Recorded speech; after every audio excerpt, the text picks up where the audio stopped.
Well, that wasn't the start to the road trip that the Trailblazers wanted as they go down to Sacramento and take one on the chin, dropping game one of this 5-game roadie to the Sacramento Kings 128 to 107. Welcome in to the fifth quarter. Chris Burkhardt here with you. If you want to join in on the conversation, 503-248-0620 is the telephone number.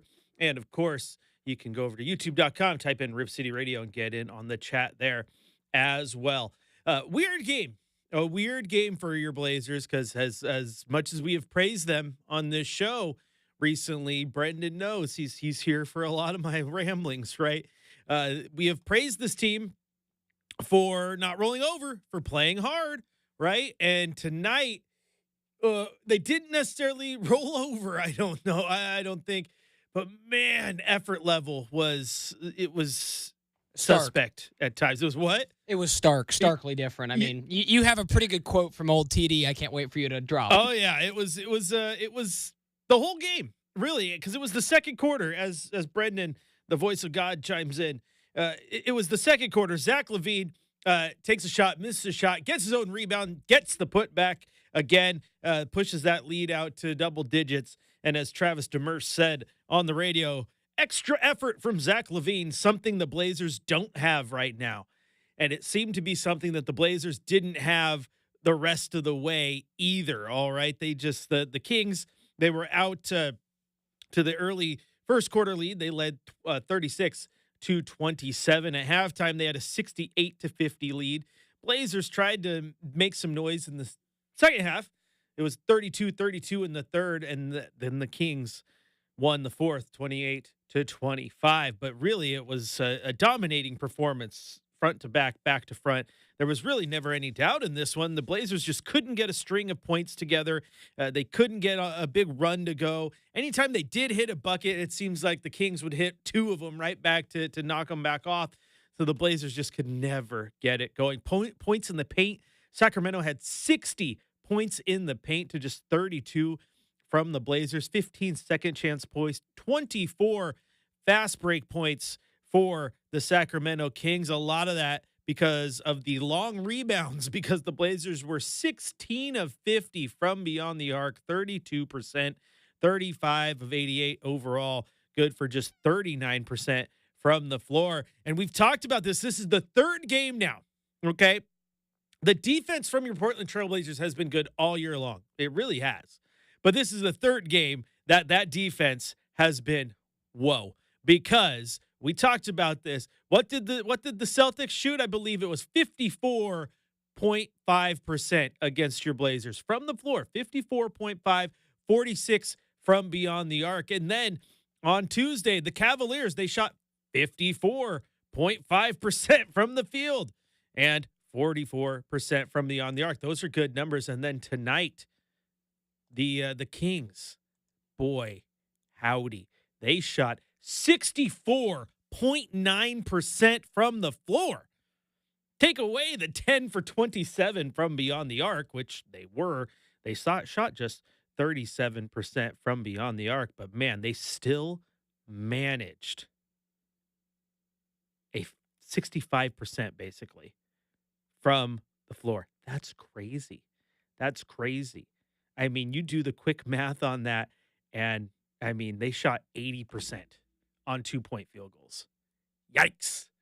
That's not going to get the job done. That's not going to get the job done if you're the Portland Trailblazers. Rebounding wise, they got destroyed on the glass. Sacramento 46, Portland 32. Assist numbers were both pretty close. Foul numbers were close. Steals, Portland led 11-8. Turnovers, Sacramento 20. Woo-hoo, boy, to Portland's 10. So, I mean, that was good. But, man, when you can't stop a team from scoring, you're in for an absolutely long game. And that's what happened tonight. Now, that pretty much, I mean, quite honestly, Travis said it in the postgame there. There goes the hopes of getting the 9 seed. Well, I don't know if there was ever hopes of getting the 9 seed. I mean, it was there mathematically, but you'd have to win a lot to get up. You would have had to win 4 more games than the Kings, the Suns, and the Mavericks. Have fun doing that. As Brenden Brenden is so eager to get in here. He's over there like dancing. What you got for me, big guy? Well, I think it's apropos, Chris, is when Chad and Travis were on in Rip City Drive today, Travis laid it out and said, going into this game against the Kings, it's about a 2% chance mathematically of them finding the, getting to one of those play-in spots. But he mentioned how big this game was against the Kings in particular, because the Kings had kind of been playing some not so great basketball lately. So from that sense, it's a little disappointing. I mean, this game was kind of billed as kind of being a good battle between the two teams. And Chris, it just really seemed like from the get-go, the Kings just jumped on the Blazers. Chauncey Billups talked about it in the post-game, just kind of said the more physical team was going to win. And your comment from Travis there, I mean, that's just indicative of what happened tonight. Yeah, hey, but it is a good sports night, as Jeffrey says in the YouTube chat. Hey, the good part about tonight, overtime March Madness, the Lakers losing at the buzzer, and the Mariners win their opener. It's not all bad. At this point, I don't disagree with what Kirk is saying. Like, it's at this point, I hate to be, because I jumped off Team Matt for a while. But now, yeah, probably not a whole lot of incentive to win games, Chris. When you mentioned, I believe last time we were on the show together, or on courtside, excuse me, when you mentioned they could still fall to, what, 8th best?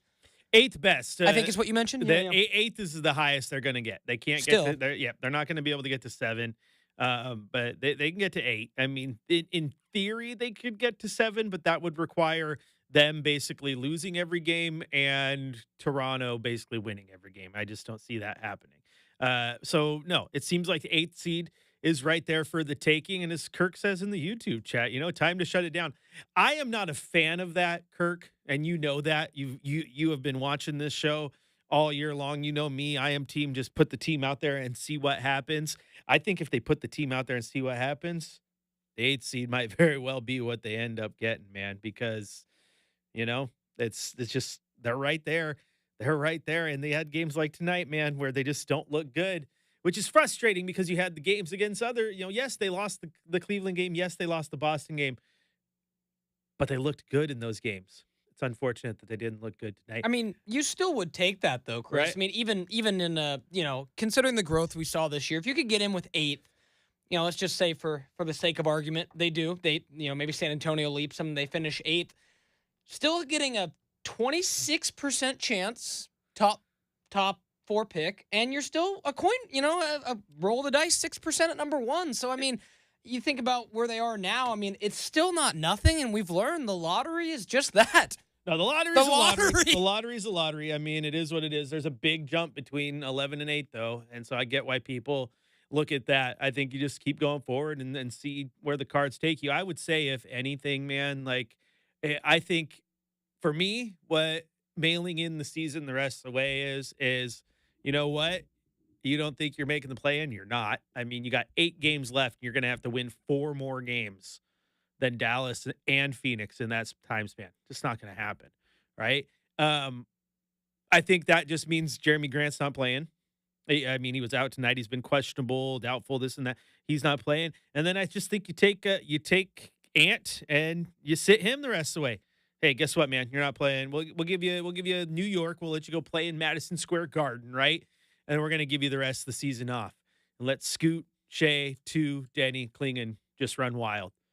What you going to do when the young guys run wild on you? Like, that's what I would do just the rest of the way. That's what I would do the rest of the way. But, heck, it's still fun. You can still scoreboard watch. You can still standings watch. You can still cling to hope. But, yeah, you can also watch for the 8th seed because that's realistically in play. It's just unfortunate tonight when you look at all things considered that the team just the effort wasn't there. Like I said, I wrote that quote down. Extra effort from Zach LaVine, something the Blazers don't have right now, and it was a rough night. It feels like the only Blazer who really showed up in this one was Denny Avdia from the jump. He had 17 points in the first half. He ended with 24. Anthony Simons had 20. Shaedon Sharpe had 22, but it still felt like this was the game where Denny showed up. No one else did. Donovan Klingon, 0 points, 3 rebounds, 3 personal fouls. Tumani Kamara had just 6 points, 17 points from Dwap Reef off the bench. I said in the pregame show that I needed more from Scoot Henderson in this game. We didn't get it. He had 6 assists, but he had just 6 points on 2 of 8 shooting. So he wasn't there. Matisse Thybulle, not a great night for him. It's just rough all the way around. Then you look at the Sacramento Kings side of things. All 5 starters in double figures. DeMar DeRozan, 21 points. Keegan Murray, the lesser, the not as good looking. There we go. The not as good looking of the Murray brothers, 17 points. 22 points for Domantas Sabonis to go with 19 boards. 29 points from Zach LaVine. 10 points from Keon Ellis, and 16 points from Malik Monk off the bench. So yeah, just a rough night for the Blazers. Still got games they can win throughout the rest of the way here. They get another game on Sunday against the New York Knicks, and then of course they still got Atlanta, Toronto, Chicago on this road trip as well. I think the rest of the way, realistically, you look at the games they can win, the games that they'll probably lose. I'm pegging them as probably taking the L in New York.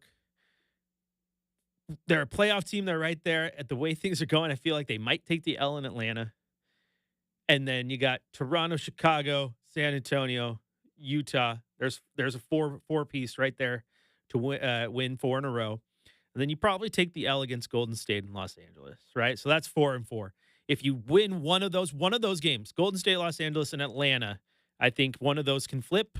So realistically, you're 4 and 4 or 5 and 3 the rest of the way. In my head, right? 4 and 4 and 5 and 3 the rest of the way. So if you have to win 4 more games than the Mavericks, you hope that in the Mavericks' last 8 they go 1 and 7. Yeah, not gonna happen. That's rough. All right, this is the 5th quarter. I am your host, Chris Burkhardt. You can follow me on social at Chris J. Burkhardt. If you want to join the conversation with us, 503-248-0620 is that telephone number. We're going to take a quick break here on the 5th quarter. When we come back, it's time for your drive of the night, shot of the night, and plenty more coming up. And, of course, get on over to YouTube, man, where Jeffrey and Kirk and Ryan are holding down the chat. Go chat with them. Have some fun. This is the 5th quarter on your home of the Blazers, Rip City Radio, 620.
It's time for the fifth quarter shot of the night on your home of the Portland Trailblazers, 620 Rip City Radio. Simons up to the wing with the Blazers down 20 again. Turns the corner, throws it out to Reith for three. That's good. 17 points for Dwop Reith. That's a season high. It's time for the fifth quarter drive of the night on your home of the Portland Trailblazers, 620 Rip City Radio. Back up top for DeRozan. Drives right on Murray. Behind the back pass is stolen. Avdi in the front court. The drive, the lob to Sharp, and he dunks it in.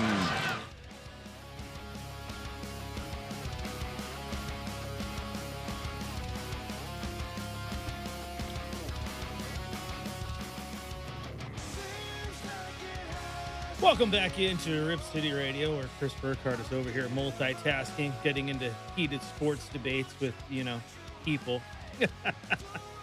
Having fun. Who's a better quarterback, Brenden? Jared Goff or Jalen Hurts? These are the questions. I'm going to go with the guy that just won the Super Bowl. You'd be wrong.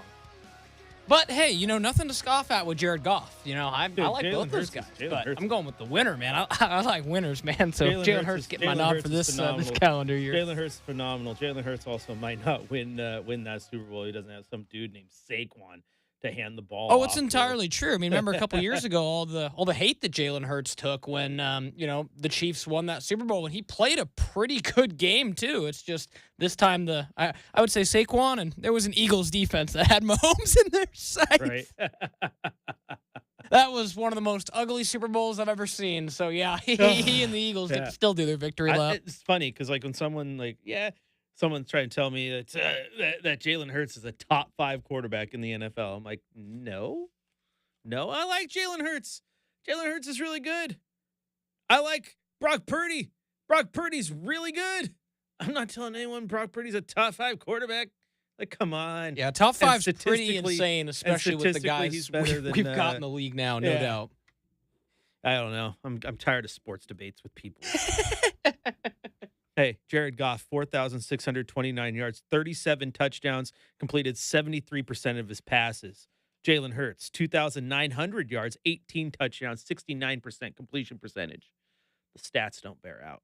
Yeah, no, I mean, I think that's, like you said, Chris, a good sports debate. And, we've seen it today. I'm sure you have too. The LeBron being on Pat McAfee has really brought back up the LeBron Jordan, debate, obviously, because he name dropped him and everything. So nothing like a good sports debate, man. Yeah, well, LeBron is insane. Okay, the ego. I mean, it's its own beast, man. I mean, you know where I stand. But I just found that entire McAfee interview to be very entertaining because it's so on brand for LeBron James. Yeah, it is wild. He comes out there and just starts throwing shays at Windhurst and I know.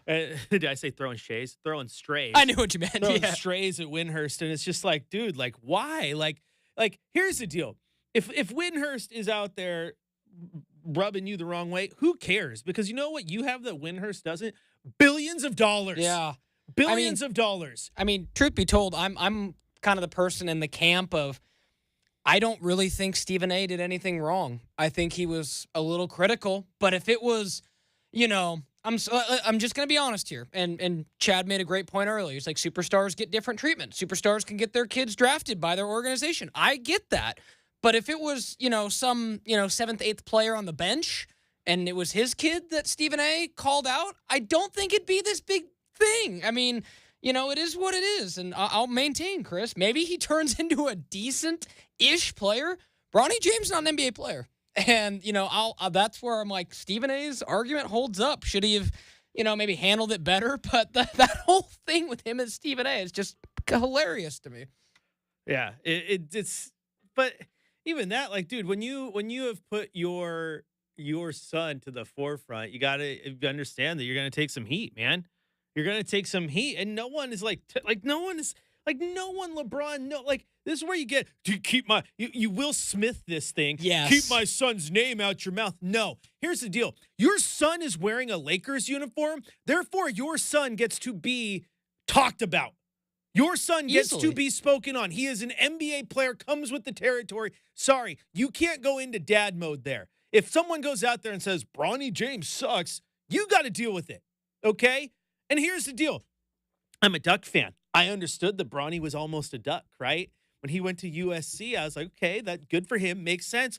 I, even as the Ducks were recruiting him, was like, I don't see a great college player in him. And you know what? He wasn't a great college player. So when you sit there and you go, no one draft Bronny because he's going to LA and LeBron wants him, and LeBron is pushing all these buttons, right? And then it happens. You deserve any of the heat that comes with it, dude. You are LeBron James. If I wanted to be the face of iHeartRadio, let's just say that for a second. I am the face of iHeartRadio, right? And I am nationally syndicated. I am everywhere. I am, you hear me, whether you're in New York, Florida, Chicago, doesn't matter. Guess what? If you want to burn me on the internet, you can. I asked for it. It just comes with the territory of being a public figure, being famous, especially when you are in a business where you get to be scrutinized and picked apart, right? Comes with the territory of making millions of dollars. I know that athletes, and I don't mean to be critical here, but just somewhere along the way, Chris, athletes kind of forgot, and coaches too, for that matter, media is part of the deal. That is why, I think it very famously, Dennis Rodman said this in The Last Dance in an old clip where he's like, I do the basketball stuff for free. It's all the off-the-court stuff that I get, and I'm like, right. Fine, fair. Yes, you get paid millions of dollars. You have to sit in a scrum and listen. I mean, it's just like that part, and that comes with criticisms and anything else, Chris. It's no different than, how if, you and I weren't very good, we'd probably hear it from our listeners into our bosses and say, well, right. You guys, you aren't cutting the mustard. So that's just life, man. But also, it's hard to take, but we've had it. We've had the listeners in the chat tell us we're terrible. Right? I've had the people tweeting you're terrible. It's not personal. You don't have to like my show. You don't have to like how I host. That doesn't mean that you hate Chris Burkhardt, the person. Because here's the deal. LeBron is a crybaby. Whenever I say that, or you say that, we're talking about LeBron, the image that he has portrayed that we know. I'm not speaking on LeBron, the person. I don't know LeBron, the person. But I'm definitely speaking on the LeBron that we are, fed.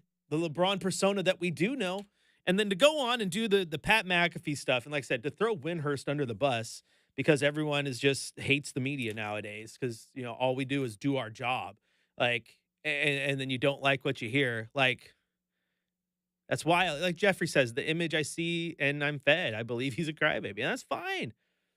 And that's the thing, though. I'm speaking on that image. Who's LeBron the person? Sometimes we don't know. But again, it just comes with the territory, guys. It absolutely comes with the territory. We get it a little bit, and I'm just little old Chris Burkhardt. I mean, I'm bigger than LeBron in body fat percentage. So, I mean, there's that, but come on. You know what I'm saying? But again, no one, when you keep my son's name out your mouth, like he's saying you're a bad parent. No, dude. Here's the deal with LeBron. Same things with LeVar Ball.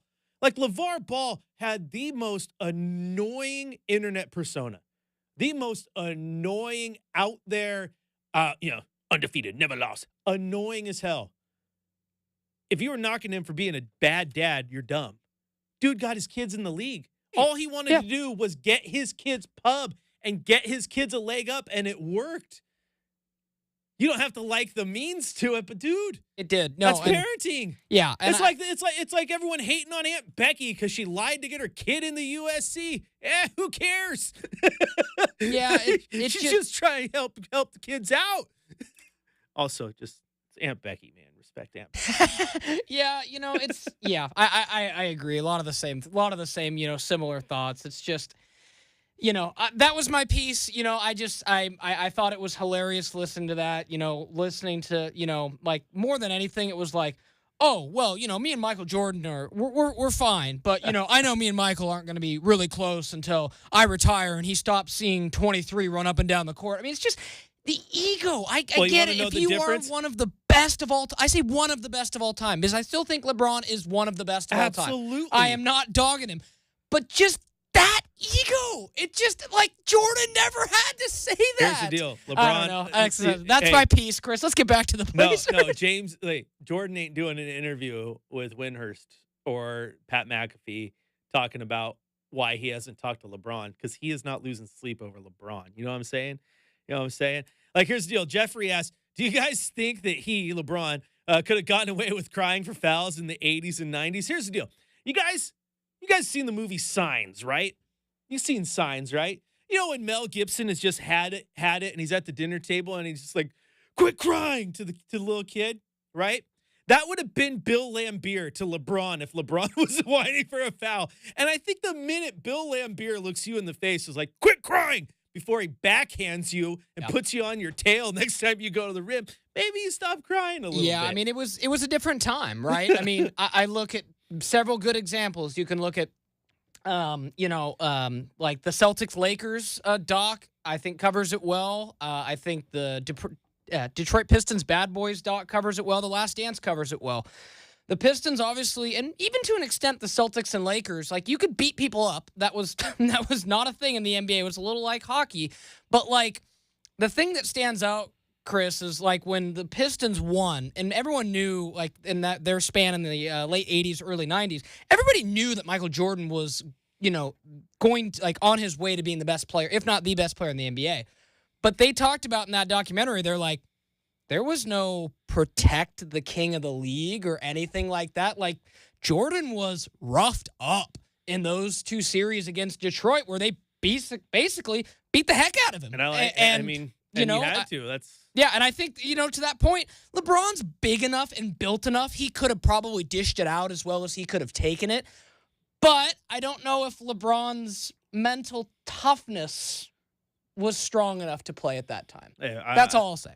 Hey, well, again, it's interesting because, like, this whole idea that people can't play in different eras or it's this and that. Like, LeBron would have been successful in the 80s and 90s. I agree. He's built for that. I'm a firm believer that the top-end guys in any era would find ways to be successful. It's a different game. He would have to change his game, but also some of the things he does would fit well.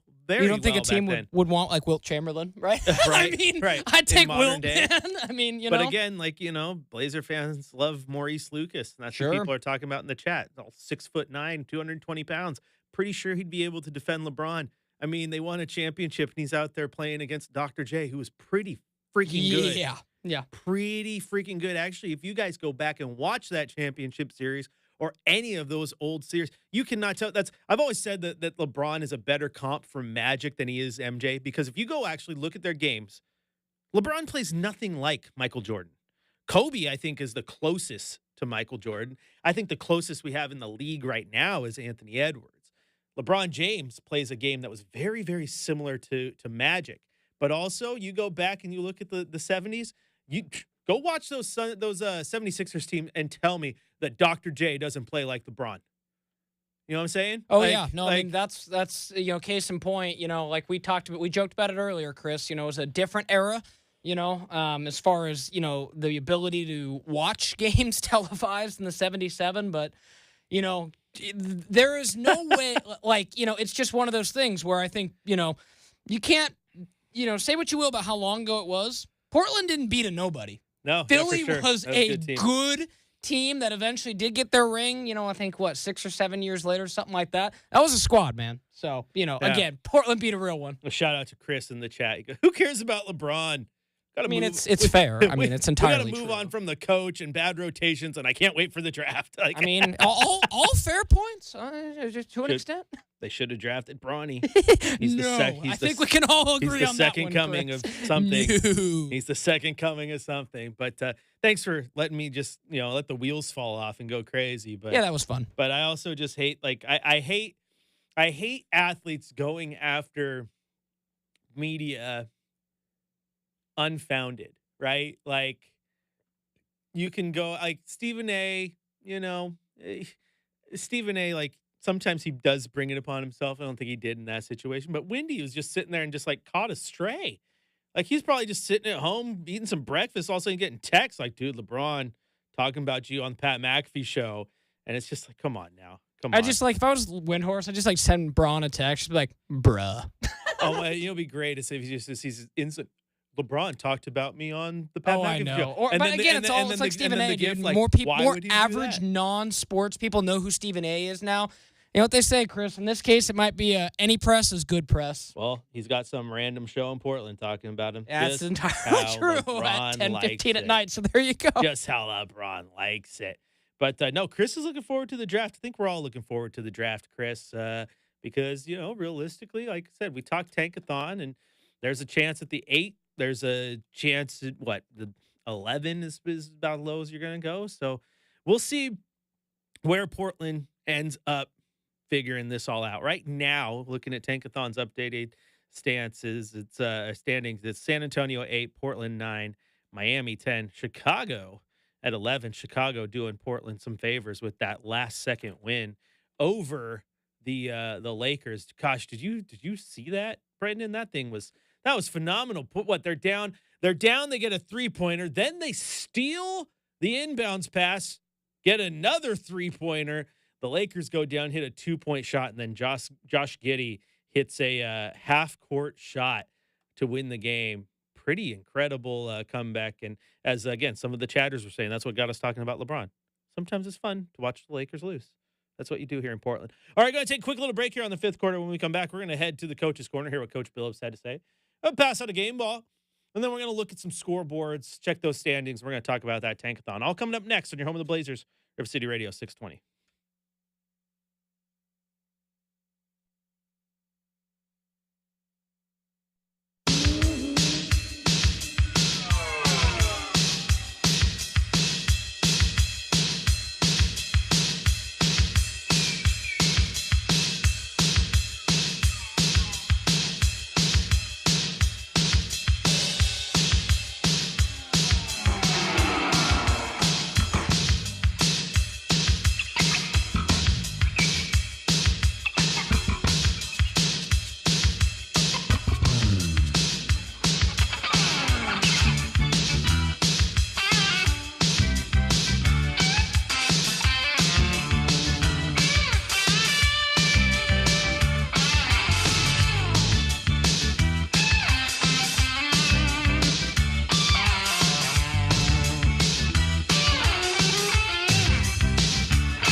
For the latest on tonight's game, we head to the Coach's Corner with Chauncey Billups. Welcome back into the fifth quarter. Time now for the Coach's Corner. Let's head to Sacramento, hear what Coach Billups had to say following this loss to the Kings. You know, the most physical team will win the game. And I was right. They were so much more physical than we were. Our thing is to always hit first, and we want people retreating, playing against us.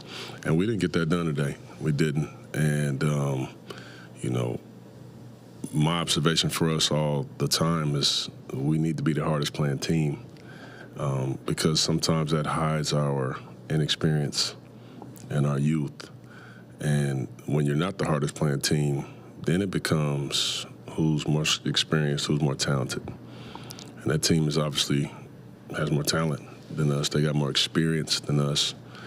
And so we didn't give ourselves the best chance, the way we started off the game, giving them 36 points in that first quarter. I thought we did a good job of moving the ball by and large, but we got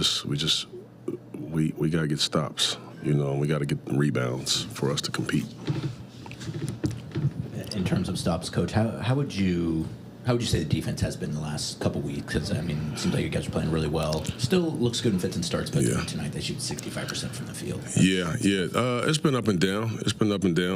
We played some of the most elite teams in basketball, so let's not – I don't want to overcook that. Some of these teams that we have played over the last week and a half, they score that many points on everybody. So they make everybody look that way.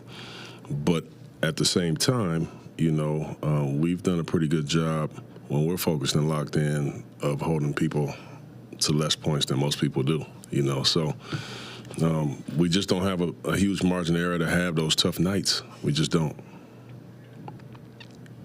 I guess in regards to that, Coach, kind of what needs to happen on a consistent basis for you guys to have success on a night-to-night basis? Because you talk about the consistency and needing to play perfect basketball right now. I think it's simple. It's the way I started this, and we have to be the hardest playing team to be able to compete.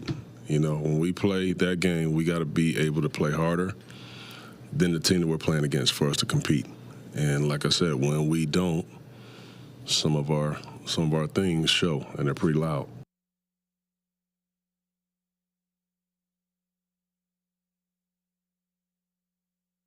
Who is the MVP tonight for the Trailblazers? It's time for Game Balls on Fifth Quarter. Who gets the game ball tonight for your Portland Trailblazers? It's time for Game Balls on the fifth quarter. Game ball goes to Denny because he seemed like the only Blazer who showed up early. You got numbers from Ant, got his 20 points, 5 assists, got 22 points from Sharp, but it felt, especially earlier on, that Denny was the only Blazer who showed up, especially in that first half. Also, if you can give a game ball outside the Blazers, it has to go to the final 40 seconds of this game. 2-point game, 9.8 left. Oh, loose ball, Denny, the steal, right for the lead. Yeah! Big time plays, big time plays. Kobe, wait, Sub-Zero, bang. Doncic took the final shot before that. Here's Reeves straight to the cup, lays it in to take the lead. So now, at that point, Reeves hits that layup. 117-116 Lakers after the Bulls had just hit a three-pointer, scored 6 points in about 2 seconds to take the lead. There's 3 seconds left. Bulls have no timeouts. Bulls are out of timeouts. 2 seconds left. Giddy for the win. Go! My God! I cannot believe this. Elizabeth, I'm coming, baby. Oh, no. Improbable. Unbelievable. Impossible. Magic Giddy. Good day, mate. Somewhere in Australia, Sydney. That was pretty awesome. I mean, I that's think half court. was that Elizabeth? I'm coming. I did. That was Elizabeth, I'm coming, baby. That had me, brother. I have no idea what's going on. This is crazy. Yeah, that was pretty good. Bulls are out of timeouts. 2 seconds left. Giddy for the win. Go! My God! I cannot believe this. Elizabeth, I'm coming, baby. I love that. Improbable. Unbelievable. Impossible. Yeah, I love that. Basketball's awesome. Good pull, Burkhardt. Basketball is awesome. All right, let's take a quick look before we get out of here. Let's take a quick look at the scoreboards around the league tonight. San Antonio falls to the Cavaliers 124 to 116. So San Antonio keeping pace with your Trailblazers. A big game to watch was Dallas versus Orlando. Dallas grabbed the 101-92 victory over the Magic. The Pacers 162-109 over the Wizards. Holy smokes, 162 points in regulation. Listen to this. Listen to this. 1, 2, 3, 4, 5, 6, 7, 8, 9 players in double figures for the Pacers, and not a single player played more than 25 minutes. Holy smokes. That is just an absolute beatdown that they gave the Wizards. The Hawks fall to the Heat 112 to 122. Obviously, you just heard the highlights there.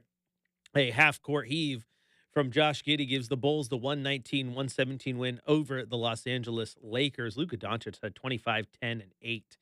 Final score in OKC, the Thunder 125, the Grizzlies 104. The Rockets take care of the Jazz 121 to 110. And then, of course, your Portland Trailblazers 107, the Sacramento Kings 128. So, and a look now at your updated standings. It is pretty much a done deal at this point now that the play-in is out of the question. Mathematically, they are not eliminated, right? They are not eliminated mathematically, but they've lost 3 in a row. They are now 4 full games back of Dallas, 3.5 back of Phoenix with 8 games to play. So to make up that ground, that would mean that they have to win 5 more games than Dallas over their next 8. I just don't see that happening because that would be crazy. That would be one of the craziest comebacks we've ever seen. But not only Dallas, they'd have to win more than Phoenix. So, yeah, pretty much out of the question. May not be mathematically eliminated, but they are logically eliminated, right? So now it's all, where does it sit in the tankathon standings, as we've all talked about the 8th seed versus the 11th seed. Well, right now, San Antonio 8, Portland 9, Miami 10, Chicago 11. So those 2 games against Chicago and San Antonio coming up will loom large in the standings. San Antonio and Portland right now, each 16 games back overall. Miami 16.5, Chicago 17.5. So those 4 teams just separated by a game and a half between the 4 of them. So things are getting real interesting on both ends because you still get the scoreboard watch, you still get the standings watch. Because you know what? If you're just a pure basketball head, until there's that E next to your team name that says you're eliminated, you're gonna keep watching because you're gonna Dumb and Dumber this. Like, so you're saying there's a chance, technically, but we'll see how it goes. All right, Blazers though, they fall to the Sacramento Kings tonight, 128 to 107. They'll be back in action on Sunday. Get 2 days off before taking on the Knicks in the Big Apple. 3 o'clock tip-off, which means I will have game day for you at 1 o'clock. All right, here on your home of the Blazers, Rip City Radio, 620. All right, Rip City, that is going to do it for the 5th quarter tonight. Good work today by my man Brenden Slaughter. Yeah, I'll be back with you on Sunday, boss. Yep, even though that tea was a little syrupy. Yeah, wasn't your fault. Clearly need to find a way to pre-taste drinks. We'll figure out a way to get that. Hey, you guys got a sample glass I can get? Exactly. He went out and he's a kind fella. I still got to Venmo him. Went out and picked us up some dinner for the night. So what do you want to drink, Burke? I was like, dude, just a nice little like sweet tea. Yeah, there was no tea, just sweet. The fountain needs some fixing. Yeah, we might know. You know where you are. It was just straight syrup. Yeah, not good. I was like, seriously, like, is this a milkshake? Like, you know, you got you had to work on that straw just to get. Brenden sabotaged me. What the hell's going on?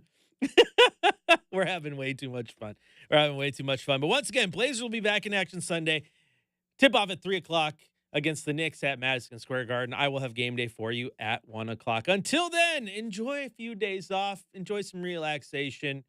Enjoy some NBA basketball. Baseball's here. You got sports, baby. And, of course, you'll have the Rip City Drive with Chad tomorrow from 3 to 6. Until Sunday, Rib City. I'll talk to you on the next one.